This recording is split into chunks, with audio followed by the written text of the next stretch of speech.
Catus, Maximus here. This time just a little video. I paid $8 for this used plate vise made by Tri-Vise. This is an American-made product.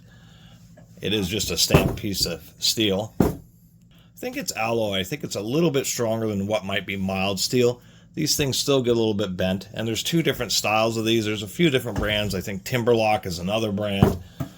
You have the triangular ones, which are designed to be more universal, where they'll do 2x2 or 2x2s, 2x4s, 2x6s, 4x4s, and other really common dimensional lumber, as well as things like various conduit, rebar, sheet metal studs. Basically anything you can fit into any of these holes. These things are incredibly simple. I mean, all they are is just a cam, and so your piece of material just goes in, and then when you put pressure on it, it just, you put your foot here, and then you can cut here, and this puts the pressure that you're putting down causes a binding action, and they actually hold up reasonably well. They are, I think, becoming a bit more popular versus holding up a piece of lumber or something, using the top of your foot or something like that, which is also commonly done.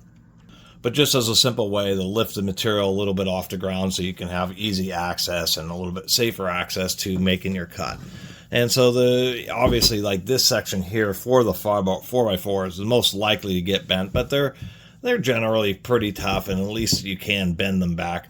There's also square versions, which is more tuned for a wider variety of dimensional lumber. So the square versions will also do like 2x8s and 2x10s, and I think maybe even 4x6s.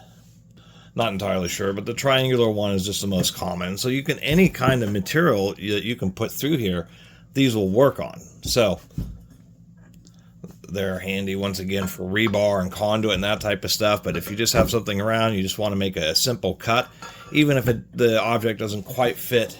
And this is a situation you're really likely to bend it because now we have a really steep angle. So you don't want to put like your full body weight on it. And you don't have to stand on the material. In this situation, you just put a little bit of foot pressure right here and then make your cut. Being attentive that if you're using something like a circular saw, that you don't actually end up hitting your steel plate in the process, or aligning your cut so that it'll be over one of the gaps. And you're not limited to one. If you get two of them, you can put one on each side and actually stand up the material, and then whatever you need to cut off can just be sticking out of one side. So they're kind of versatile, and I think I will end up getting a second one. Home Depot used to sell them for like $20. They weren't that expensive.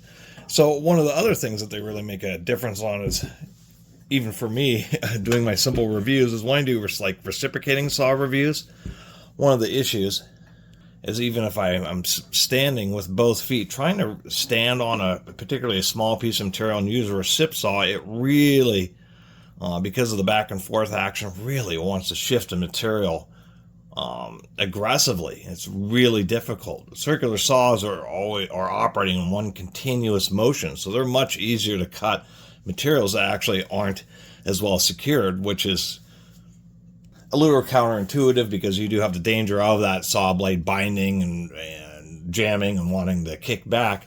But at the same time, the nature of the circular saw blade and the continuous cut also makes it easier to cut loose material. Reciprocating saws going back and forth, it's really kind of tough, and so this makes it much easier to deal with.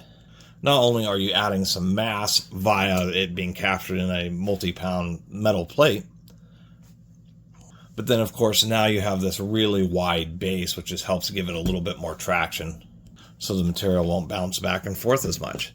So anyway, kind of a neat idea. It's one of those tools that you think would have been invented in, 100 years ago by Stanley or something like that.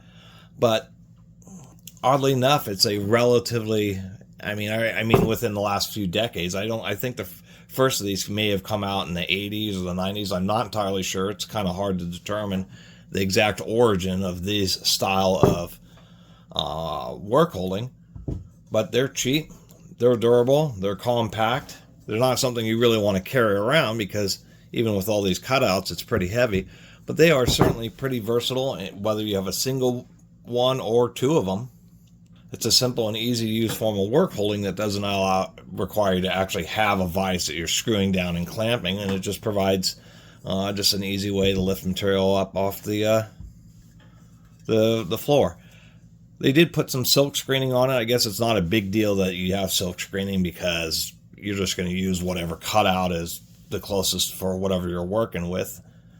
But they did put a 12-inch scale on one edge, which I thought was kind of interesting. One, they should have put a scale on all 3 edges. That would have made a little bit more sense to me. And secondly, if you're going to bother to put a measuring scale on something like this, stamp it in there. You stamp your name, your little badge in there, roll stamp the ruler so it actually holds up and it remains legible. Otherwise, don't bother with it because, particularly on the edge, it's just going to get scraped off in no time. Anyway, that's my little review of the Tri-Vise Industries plate vise. And kind of cool to see an American-made construction product like this. Anyway, thanks for watching.